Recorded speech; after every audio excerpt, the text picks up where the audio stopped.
Welcome to the last breakfast. Please enjoy the video. You start now, clear a work area and protect floors because wet removal gets messy. Once done, turn off power and remove outlets so you don't spray electronics. Next, score the paper with a light touch. Small holes let solution penetrate, but avoid punching through drywall. You want controlled access for the solvent. This step speeds removal and prevents excessive backing paper damage. Make vertical passes, then test a corner to confirm the scoring pattern. Lets moisture soak in evenly. You're continuing by applying solution to small sections so the wall stays workable. Once the paper is saturated, give it 5 to 15 minutes. Begin lifting at seams with a wide putty knife. Angle it shallow to avoid gouging the drywall. Make steady progress, re-wetting stubborn areas and working from top to bottom.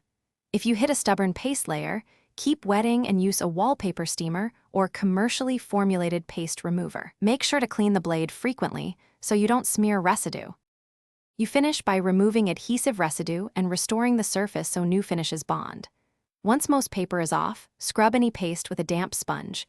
Use a diluted trisodium phosphate for stubborn glue, but rinse thoroughly. After drying, sand high spots and apply joint compound to gouges. Feather edges for a smooth transition. Make sure to prime with a stain-blocking primer.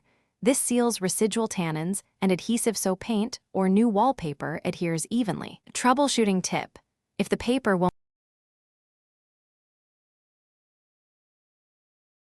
Thanks for watching. If this was helpful, leave a like and consider subscribing. See you next time.